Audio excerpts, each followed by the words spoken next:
Ang PDP Secretary ng Western Visayas kay Pangulong Bongbong Marcos Jr. na maging mulat na sa kasalukuyang sitwasyon ng Pilipinas. Alamin natin ang karagdagang detalye ng balita mula kay Prince Tripoli. Para sa akin, ang insight ko na pag si Tatay Digong magsalita talaga, nangyayari. Ito ang naging komento ng Sekretary ng PDP Laban sa Western Visayas sa si Rich Piad, kaugnay sa pahayag ni dating Pangulong Rodrigo Roa Duterte na papunta na sa pagiging diktadorya ang pamamahala. Ngayon, ma'am, tama nga naman. Sino ba naman ang hindi makakapaniwala sa dating Pangulo? Marami nagtitiwala sa kanya. Ang trust rating niya bago siya bumaba, di ba napakataas? Kaya maraming nagtitiwala sa kanya noon pa bago siya bumaba. Kaya hanggang ngayon, maraming nagtitiwala sa kanya. Ngayon, yung pagtitiwalang yun, doon sila naniniwala na sinasabi ni Tatay Digong. Dahil nga may tiwala sila kay Tatay Digong, kagaya natin, may tiwala tayo sa kagaya niya na naniniwala tayo na ang sinasabi niya ay totoo. Bukod sa sinasabi niya naman totoo nakikita naman natin, di ba? Ano bang ginagawa ng TRICOM? Di pa panggigipit na rin ang ginagawa nila. Tsaka yung mga kumakalaban sa kanila, mga kritiko nila, yun lang at talagang binabanatan din ng TRICO. Bubusalan nila yung mga against sa kanila. Bubusalan nila yung mga kumakalaban sa kanila ng mga vloggers. May karaming mga vloggers naman na gumagawa ng kalukuhan na talaga nagpapakalat din ng fake news. Di ba? Kaya eto, talagang tiwala lang talaga at kaya naniniwala yung mga tao kay Tatay Digong. Ito na nga yung sinasabo nating sumbagay dictatorship na napapunta na nga sa martial law. Dahil ang ginagawa ng gobyerno, sa palagay nyo ba, sumusunod sila sa batas? Diba? May sinasabi nga na sila nga nagiging hukom. Yun ang problema. Halimbawa sa budget sa GAA, tapos ang PhilHealth, ngayon sumambulat sa Korte Suprema kung ano yung nangyayaring kabalastugan dyan sa PhilHealth. Marami nang niloloko tayo. Pambira. Si Rob Recto, na pinaniwala niya tayong nagpa-inform siya sa statement na hindi. Sabi nga ni Grace po isa pa to si Grace po tumidepensa Nung nagdedebate sila sa Senado, paniwalang-paniwala ang mga tao. Pinaniwala nila ang mga tao na hindi bankrupt ang PhilHealth. Alam na pala nila yun. Tapos ngayon sumambulat sa Korte Suprema. Ano nangyari? Sa isang project, 3 beses pinondohan. Okay ba naman yun? Grabe, no? Nagluna nga tayo sa Korea. Tapos, yung PhilHealth, transfer. Kukunin ang pondo ng PhilHealth para is-transfer doon sa proyektong napondohan na. Biro nyo, urgent daw. Urgent, tapos pupondohan pa ng napondohan na. Urgent pa ba yun? Ito ang lumalabas talaga, nakabalastugan ng gobyerno. Kung magsalita man si Tatay Digong ng ganun, kayo na po ang magusga. Tapos, kumbaga, bakit nasasaktan ang gobyerno sa sinasabi ni Digong sa mga pajuk-juk? Hindi sana masasaktan ang gobyerno kung wala silang kabalastugan na ginagawa. Ganun po yun. Kaya tuloy po natin ang video. Ni Pangulong Ferdinand Marcos Jr. Hindi rin may pagkakaila ng kasalukuyang administrasyon na doon talaga papunta ang bansang Pilipinas. At saka welcome po muna sa aking channel. At ito at muling nagbabalik ang inyong lingkod, Pats Press TV. Kaya tuloy po natin ang video ito. Pinas, Piad, malayo sa katotohanan ang pamamalakad ng Marcos Jr. admin kumpara sa pamumuno diba? ng dating Pangulong Rodrigo Duterte. Yun, di ba? Malayong malayo. Kaya kapag naglabas ng trust rating ang bawat Pangulo, etong si Bangag, sigurado, bubulusok pababa yung rating nito.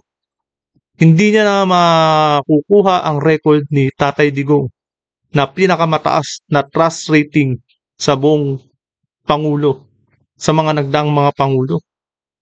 Yan po. Tuloy po natin ang video. Talagang may konkretong prinsipyo at paninindigan para sa bayan. Kung titignan na rin umano ang sistema sa takbo ng politika sa bansa, talagang hidwaan ng pamilyang Marcos kontra Duterte ang Yun nga. Anong hidwaan? Talagang nagamit nila ng husto ang mga Duterte. Ang gobyernong ito, walang walang utang na loob. Okay, kahit na walang utang na loob, kalabanin nila yung Duterte. Basta maayos yung bansa natin. Baka kampihan pa sila. Unang-una, syempre, ang Pangulong dating Duterte ay sinasabi nila, palamura. O itong gobyerno natin ngayon, hindi palamura. Kabaliktaran. Kung ano ingay ni dating Pangulong Duterte noon, ito naman tahimik ng Pangulo natin ngayon. Alam nyo kung bakit tahimik at hindi niya magawang mag-report sa mga tao at maging transparent? Kasi walang project na nagagawa. Kaya hindi siya nakakapag-update ng mga report niya at ita-transparent niya sa mga tao. Ano i-report niya sa mga tao? Wala eh. Puro mga nakurap yung mga pondo. Ano yung ibibigay niyang accomplishment? O ano ipapakita niyang accomplishment sa mga tao? Di ba wala? Asan na yung mga project? Wala. Anong ginawa? Puro pondo ng pondo. Asan na pupunta yung pondo? Doon, diretso sa bulsa ng mga politiko. nangunguna. Indirect attack. That's one of my indirect attack on the side of the Dutertes, na talagang yung mga Pilipino ngayon is very, kung isipin mo, masakit titingnan. Talaga. Nasasaktan po ang buong Pilipinas. Karamihan sa mga Pilipino. Ang hindi lang po nasasaktan ay mga Talyanong loyalistang tanso. Karamihan naman sa mga yan ay hindi nasasaktan. Siguro, mga elitista, mga mayayaman na, kaya hindi nasasaktan. Ang ginagawa lang talaga nila sa ating Pangulo ngayon ay ina-idolize lang nila. Pero hindi nila tinitingnan kung anong katayuan ng Pilipinas ngayon. Kung anong performance ang nagagawa ng ating Pangulo ngayon. Diba? Wala. Ito po, panoorin po natin uli ang video ito. Ang nangyayari sa ating bansa. Dagdag panitiyad, talagang nasaktan ang mga mamamayan sa Iloilo dahil niyakap nito ng buong suporta ang Uniteam sa pag-asang Mula, hindi lang buong Iloilo nasaktan. Tutusin, ang buong bansa, ang buong Pilipino, nabudol. Nabudol po tayo. Yan po ang katotohanan sa lahat. Itong Iloilo, maliit na maliit na account lang yan. Maliit na number lang na mga tao dyan. Pero kung tutusin, buong bansa po, nabudol tayo. Pinakamarami talaga sa nabudol mga Mindanao. Pag pinagsama mo Mindanao, pag pinagsama mo ang Iglesia ni Cristo, pag pinagsama mo ang KOJC, lahat yan, kakampi ni Tatay Digong. Mga iba, siyempre, mangilan-ilan lang. Pero, sarado ang utak talaga ng mga taong hindi pa naniniwala na pagbagsak na ang Pilipinas talaga. Biro nyo, example na lang yung PhilHealth. Talagang, bakit pa nila pagtatanggol ang Pangulo? Ang number one talaga dyan, bakit pinababayaan ng Pangulo na mangurap ang congressman? Kitang-kita naman, di ba? papatuloy ang kaunlaran sa bansa. Subalit tila nalugmok ito noong nalaman nilang may nakabindi na impeachment complaint laban kay VP Sara Duterte. Yan niya pa. Panakip butas po yan. Ginagawa ng mga congressman para matabunan pala. Para matabunan ang issue na controversial na BICAM report na pinag-dodoktor. Mga doktor ang mga BICAM na siguro dyan. Dinodoktor yung dokumento. Yan po. Kaya nila sinulong ang impeachment agad para mapagtakman yung GAG 2025 na talagang napakalaki. Trillion po.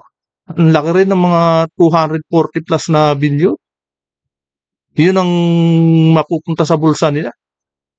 Tsaka yung PhilHealth ngayon. Talagang buti na lang, sumasabay ang PhilHealth sa controversial. At tapos, pine-pressure nila si Senate President Chis Escudero dahil nga na umaangat na yung controversial na issue tungkol sa PhilHealth. Gawa ng yung Korte Suprema nag-argumento at dininig ang PhilHealth. Doon, nabuking nga. Kaya ngayon, hindi natin alam pero talagang pag papakinggan natin yung sinasabi ni Chis Escudero, talagang pine-pressure na siya ng mga ng mga kongresista na isulong na at i-trial na yung impeachment. Minamadali na po yun. Dahil sa gusto nilang mapagtakpan yung kabalastugan na ginawa sa GAA. At number 1 ngayon na issue, yung PhilHealth. Yan yung gusto nilang pagtakpan ngayon. So yun ang medyo emotional yung mga Pilipino, especially sa ginawang procedure na kung saan yung Congress parang ano ba yung nagiging na sila sila na yung Korte, sila na yung Korte Suprema. Ayan, matagal nang alam ng mga tao yan. Simula nung itayo nila ang Quadcom. Alam na ng maraming tao yan na ganyan ang ginagawa nila. Marami na silang resource person na cite in contempt. Alam nyo ba na kung ano yung epekto sa utak ng tao na pag nasa site of contempt siya? Yun, ang site. Kumbaga number 1 na si Coronel Grijaldo.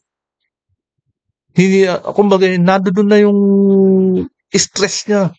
Talagang nandoon na yung nararamdaman niya. Yan yung ginagawa ng Kongreso. Tapos Chief of Staff ni Vice President Inday Sara. 'Di ba? Na-stress din yun. Kawawa rin yun. Ginawa ng Kongreso. Grabe. Kunti na lang pumalag si Inday Sara, Vice President, at tinungo yung Kongreso tungkol doon na nakakulong. Pinatayan pa ng ilaw, di ba? Makatao ba naman sila sa ginawa nila?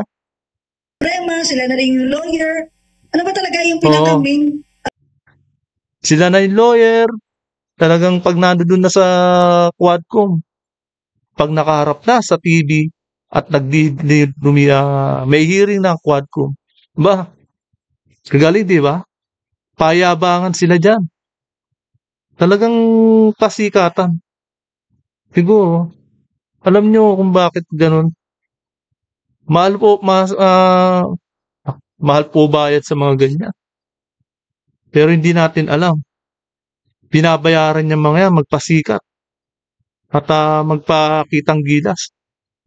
Baka kung sino yung pinakamasipag at pakitang gilas sa kanila. Baka mas malaki. Duties ng isang kongreso, di ba? So dyan, for me, it looks like bias para sa akin. Hindi lang bias. Hindi lang bias. Talagang garapalang bias talaga ang ginagawa. Diyan sa Quadcom. Noon, yung ginagawa nila ngayon. Hindi na nasisiyahan ang higit 32 milyong Pilipino na siyang bumoto sa pangalawang Pangulo. Imbes na mamayang Pilipino umano ang may karapatang magluklok ng posisyon para sa isang lider, tinabaliktad na ito ngayon. Nakapang-dismaya kasi talagang ang laki-laki ng boto ng ating Vice Presidente noong election 2022. 32 million, ang laki nun. Tapos ang magpapatanggal lang sa kanila yung bumoto lang sa district nila. Ilang tao lang bang nasa district? Yun ang magpapatanggal sa kanila. Kung sino pa yung makunti ang boto, Siya pa yung malakas magpatanggal sa malaking boto. Lupit, di ba? Rin ito ang pagbabawa sa pondo ng edukasyon na siya namang inilipat sa Department of Public Works and Highways. Samantala, nanawagan naman ito kay Grabe, no? Yan, isa pa yan.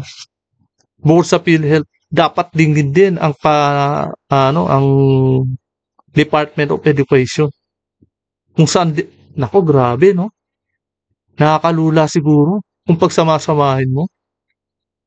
Yung mga tinanggalan nila binawasan nila ng pondo ng Department of Education, PhilHealth, SSS, GIS, SIS, na parang may nabiyabanggit din yan eh. Yung mga SSS sa GSIS, hindi lang talaga controversial.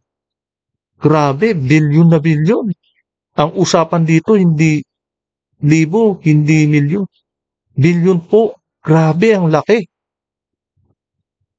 Pangulong Marcos Jr. na maging mulat sa katotohanan sa kung ano ang nangyayari sa Pilipinas at Nako. Talagang mulat po ang ng mata ni ating Pangulo. Dahil sa yung pagkamulat niya, kahit tulog pa mulat pa rin. Talagang mulat po talaga. Hirap niya.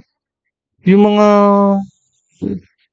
hindi na, tahimik na lang Tatahi-tahimik na lang. Paano? Busy. Kung ano yung pinaggagawa, tahimik na lang. dapat pagtuunan ng pansin ang pagpapalago ng ekonomiya para sa kabubuti ng mga Yan pa, isa pa. Nagawa niya bang mapalago ang ekonomiya natin?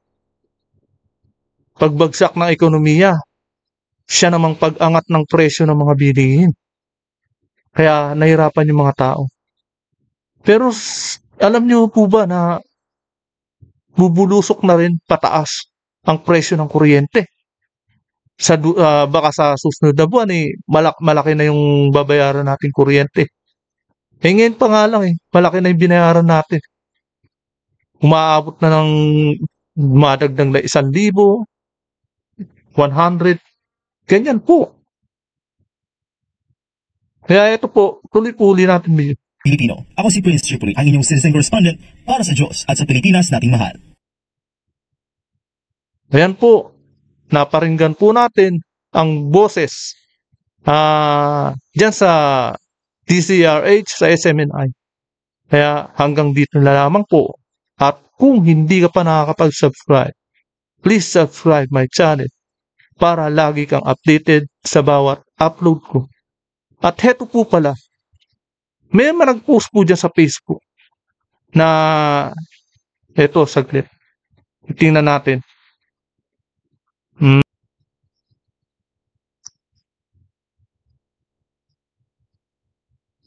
Eto. Yan, papakita ko po sa inyo.